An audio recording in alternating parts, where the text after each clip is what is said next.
The Riemann. I'm going to start over. Hi, Misha here. And really for no reason, I just felt like talking about Romulan starships from Star Trek again. And also to kind of explain just why and how the ones from Picard have really grown on me this year. And maybe even how I can fit them in to the lineage using my headcanon. Now I could bring out everything here, but let's just kind of keep to the basics. And we have basically 3 generations. Over here we have the Diderodex and the Scout ships, and it's called the Talon. So we have big and little. These are from the 2360s. And then we have the Scimitar, Dreadnought, Warbird, and the Valdor, Warbird. Sorry, the Valdor's stand broke, and I have a replacement coming, but stuff happens. And so we have really big and still quite big. Although we do see a little fighter from this era, but we never get a model of Megalmas, which I do think is a little odd. Anyway, this is from the 2370s post-Dominion War. And then, of course, the star goes supernova. So, not surprisingly, we don't get a lot of new things from the 2380s. But then for the 2390s, 2400 really, we get these new ships. We haven't been given names yet, but we have the, what's just simply called Romulan Vessel. Sometimes called the Romulan Fighter or Romulan Bomber. It's a relatively small ship. Then we have the Warbird, sometimes called the flagship of Commodore O. And then finally we had the most numerous one we see on screen, also just called Warbird.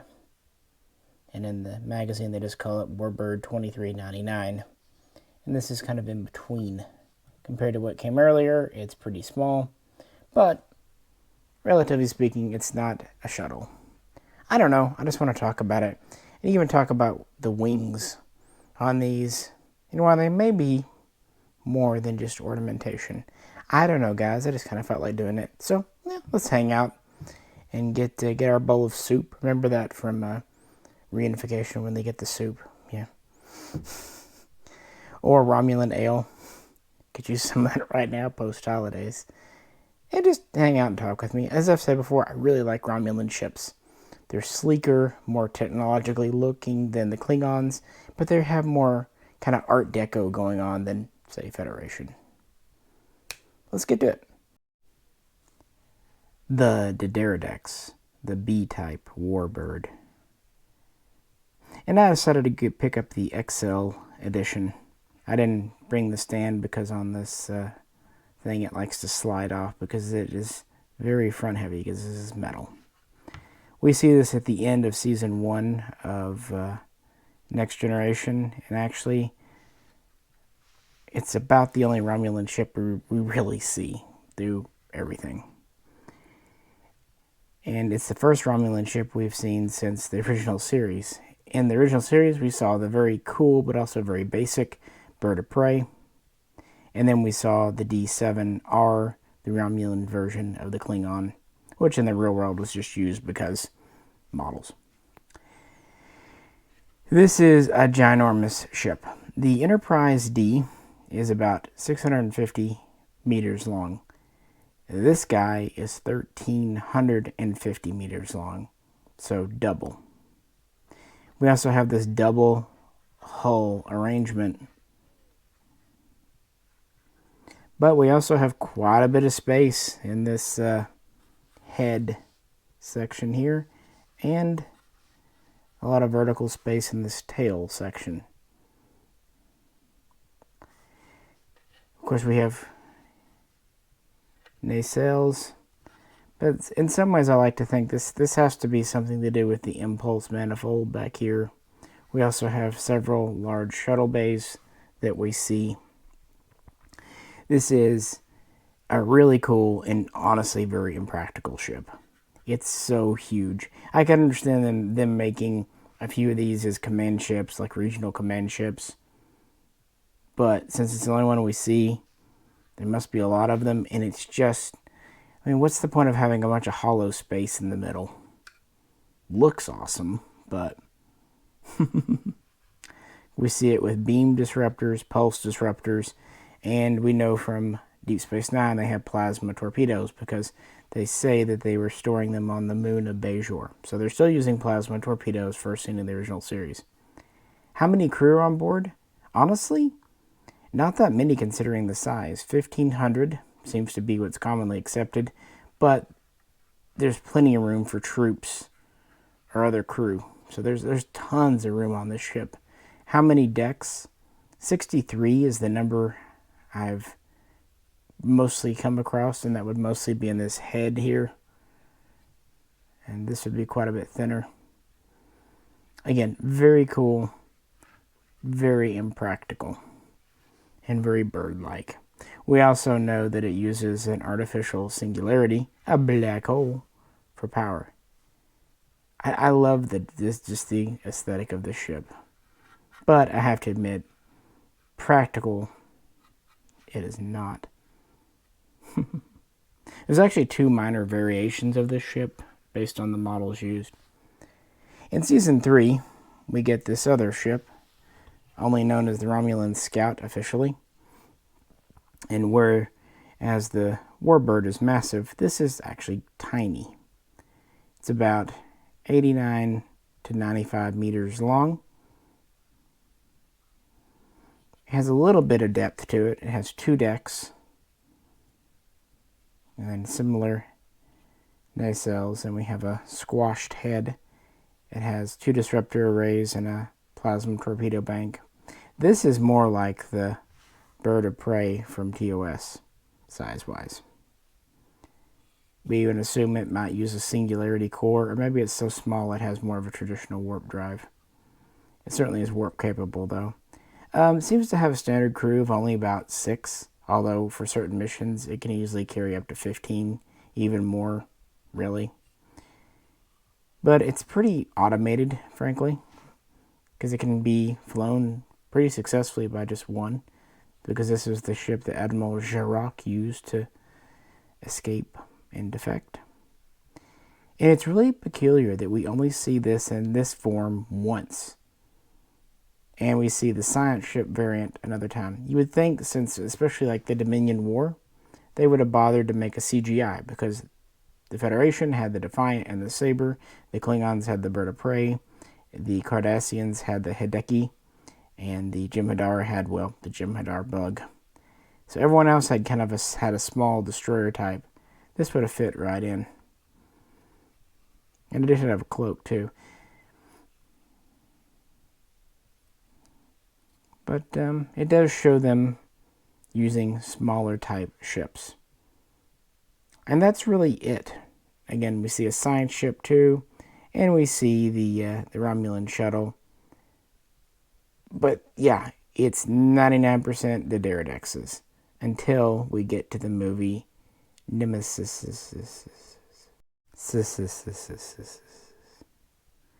In which we get 3 new Romulan designs. Well, Romulan Riemann. This is we know the vessel is named Valdor. We don't know if this is the Valdor class, so we just call it Valdor type. We see this one. We also see one that's more of a brown color. Real world explanation. It was done just to distinguish the 2 on screen. This is definitely the bird motif, but it's kind of delving more into the bird of prey heritage. Of course, going back in time, some say that the bird of prey started off Romulan, not Klingon, because originally in Star Trek 3, yeah, it was supposed to have been stolen from the Romulans. That would have been cool. That should have happened, but it didn't. Anyway, this is delving back in, but it still has the recognizable head. But now we have these giant top wings, and we have these itty bitty kind of little lower wings. So we still have technically a twin hull design, but just barely. And then we have kind of two nacelles or two engines going on the wings. Not really sure. And then we have a number of impulse structures and whatnot in the back. And we have shuttle bays. This is a much thinner ship and much smaller, but it's still quite huge. It's over 600 meters front to back and over 900 meters wingtip to wingtip. It's just very thin, but it's also more maneuverable, and it has a very heavy front attack warmth, multiple torpedo and disruptors, a good cloak. It's more maneuverable, and it has to be more economical to build than the Dideridex. Frankly, I love it. I'd love an XL. I would buy an XL version of this in a heartbeat. Your mileage may vary because it is different, but maybe I was just so thrilled to get another Romulan Warbird. The Dideridex is great, but I was really getting tired of Only It. So we got it for Nemesis. But that's about its only major TV or movie outing. It, of course, is in several video games, including Star Trek Online.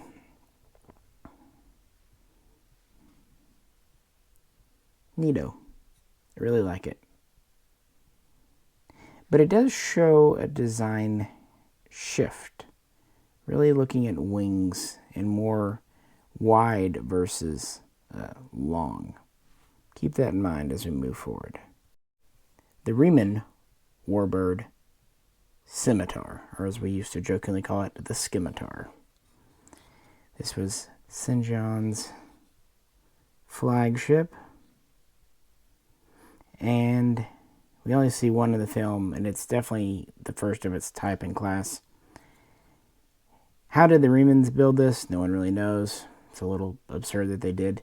On the other hand, Nazi Germany built the Bismarck, and Japan built the Yamato. So it's kind of all the eggs in one basket. Beta canon and my own head canon actually kind of has this as a design created initially for the, the Dominion War, but it wasn't complete by the time the war was over. So maybe it was partially constructed, or at least the designs were completed. And so the Riemanns probably used espionage to get it, because as we saw from Nemesis, is that they had support in the Romulan government and military. It is not little. It is nearly 900 meters front to back, and it's over 1,300 meters wingtip to wingtip. So it's as wide as the Dideridex is long, but it is quite a bit shorter. And unlike the Dideridex, its mass is in the middle, with these very thin wings, more protrudences, and these big things back here. Johnny Hughes designed this, and he says he took inspiration from the Jem'Hadar battleship, and I believe it. It's about that size. Actually, it's smaller than the Jem'Hadar battleship. So as absurd and OP as it is in the film, it is actually not as crazy as the Jem'Hadar ship, at least. This is a love it or hate it ship. I like it, but it's far from my favorite. But it is one I was really excited for Eagle Moss to do, because I didn't know what it looked like. And I am super stoked that they did it in the XL. Well, not the XL, with the Specials series, the medium size. Because, if they had done it in the standard, it just wouldn't have worked well. These are plastic, as they almost have to be. The bulk here is metal. And this thing just has buttloads of weapons. 27 plasma torpedo banks, 52 disruptors, the Theron cloak, the Theron emitter, all that gobbledygook. It's an OP ship for the films. One good thing I'll say about it, it's not as insane as the Avenger. That's what it's called, right? or Vengeance, I don't know. What, I don't really care. The one from Into Darkness, that one was just whatever. But this does also show where the Romulan design aesthetic is going, because it is a newer design than the Valdor. These very Art Deco wings, central structure, and again, we're going wider than we are long. According to Star Trek Online, they did build a few more of these in the 25th century to use as like command cruisers. So here are the ships kind of we've got so far. We've got the very big Diderodex, the even very bigger Scimitar. We've got the very small scout ship, which again has a cousin in the science ship. And we get the medium-sized, at least comparatively speaking, Valdor. As time goes on, we're getting more winged, thinner, and wider. So I think you see where I'm going here when we kind of start to look at the ships from Star Trek Picard now. They really do need to give this one a name. Romulan Vessel. It ain't gonna work. This was originally designed for potential use as a bomber, even hearkening to the B-2 stealth bomber. Size-wise, it's pretty much in there with the Scout. It's about 76.5 meters long. We have kind of a central area with, a couple of decks. And then we have these wings. They do bend a bit, but there's certainly no room for anything, at least, human habitation in them. The last area you might have decking is these kind of outer structures here. Notice there's no visible warp nacelles. That said, the wing structure does seem to be kind of a continuation of what we've seen with the Scimitar and Valdor. And size-wise, it does fit in with the smaller ships we've always known the Romulans to enjoy. So that was issue 5. That was the first modern Romulan ship we got. Issue 8 is this one again, Commodore O's, or the General's Warbird. And as I said in a couple of past videos, at first I was kind of underwhelmed by this, but it really has grown on me. It's also quite heavy. We don't know how big this is, but probably 250, maybe 300 meters long.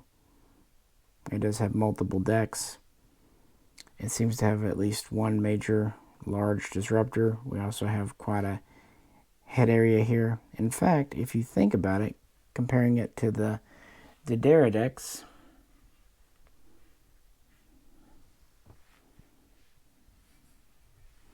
it almost seems like, at least in principle, cutting this in half and you get this. We have that noticeable head area here, and then we have kind of the not moving, but swept up wings, and then a back section sticking out here, just like this. Again, not literally the same, but I don't know, in concept, kind of see it. Because if you put two of these one on top of the other, it almost kind of form a Diderodex shape. I also like the front here with the beak head area, and has these little kind of horn protuberances. Looks neat, very militaristic, very command shippy.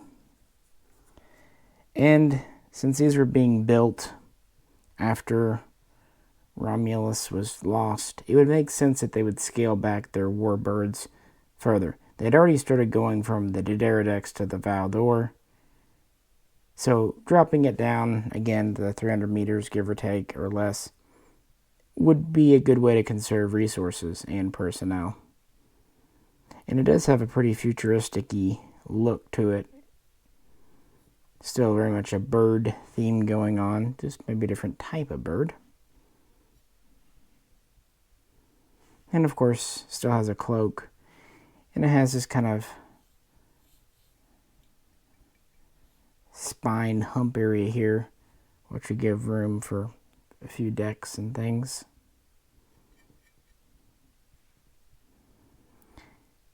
Some kind of beta canon says that this was developed partially in response to the Scimitar and other later Klingon ships to be that intermediate class, you know, not tiny like the Vessel over there, but not huge and resource intensive like previous Warbirds. And finally, and most recently, issue 10, we received this Warbird. In the show, we only see one of the other type, but we see over 200 of this type. And this is the one I think that received the most criticism. Size-wise, it's in between. It's about 118, 120 meters long. But width-wise, it's over 230 meters. Of course, most of that is wing.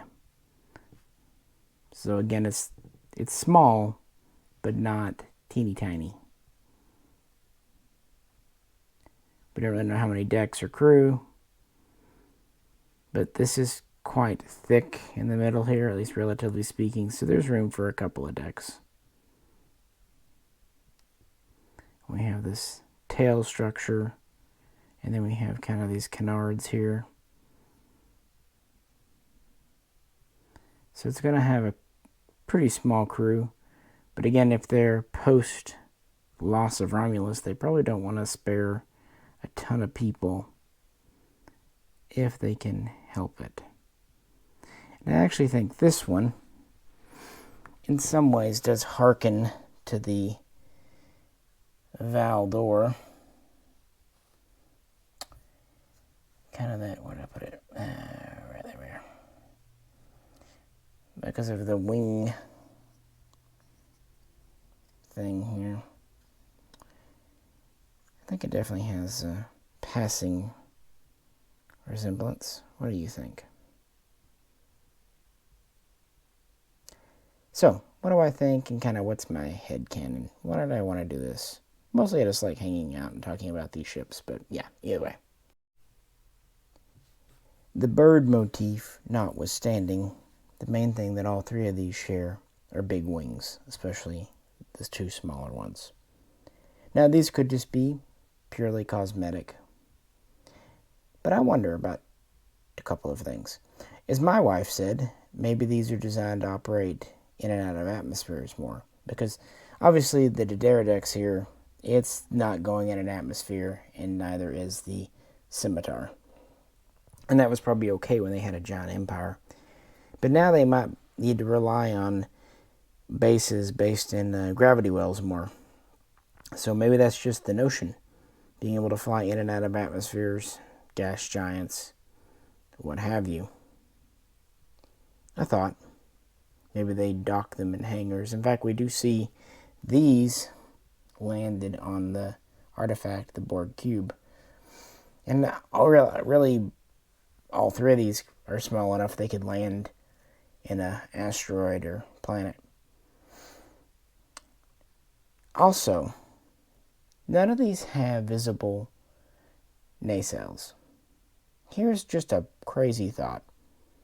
What if, because they're using a singularity anyway, the modern Romulan warp drive is inside these wings? What if their new warp system, their current one, is constructed in such a way that it could be put in to these wing structures?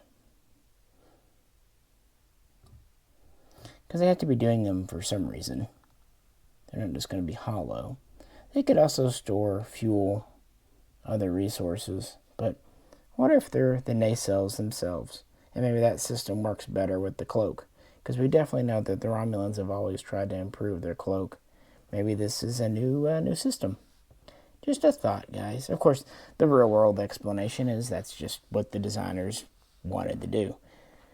But it's kind of fun to fit it in headcanon because we do the same thing with the Diderodex and other ships. I mean, let's be honest, the Diderodex model doesn't even have impulse engines in the back, and they fully admitted that was a mistake. They meant to put them in. But of course, as fans, we've retconned it and rationalized it. Yeah, so kind of doing the same here, but it's in the proud tradition of. So, yeah, maybe they help operate in an atmosphere, landing in places. Maybe they help with the cloak, and maybe the wings are actually part of the warp system. The smaller sizes don't bug me, as I've said in previous videos. People, I think they kind of underestimate just how big a 100-meter ship would be. There's a lot of room in that, especially in space. I do think they do fit in. I mean, they're different, but the Diderodex is quite different from the TOS Bird of Prey. And the two are separated in time about the same. The TOS Bird of Prey was made in 1966. The Diderodex was made in 1988. So 22 years. And then Picard, well, we're separated by about 30 years in design, being made around the late 20-teens. So you can only expect, of course, these are made with the benefit of CGI. This was a practical model. There's pros and cons to each, frankly. But yeah, at first I thought these are just kind of generic alien ships. And in fact, the first video I recorded that I never published, I said just that. They did. They just struck me as generic bird-shaped alien ships. But I have to say, they've grown on me. In fact, this one, which was maybe originally my favorite, is probably now my least favorite because it's less like the others. I mean, I like it. This one's still probably my favorite, but I really find myself picking this one up the most. It's a very interesting model. And in fact, here in a bit, I'm going to do a video talking about this one being in the special series and some other things about it. But that's for next time. Again, I just wanted to hang out and talk with you about these. I'm getting more and more okay with them, frankly. And we definitely have a new kind of design aesthetic going on. At least they didn't pull what they did in Enterprise, where they used the drone model, which was a modified Voyager thing. That did kind of bug me. I mean, okay, fine, whatever, but at least these are specific to being Romulans. I don't know, guys. Just felt like talking about it. So let me know what you think. This is Misha, and I'll catch you very soon next time.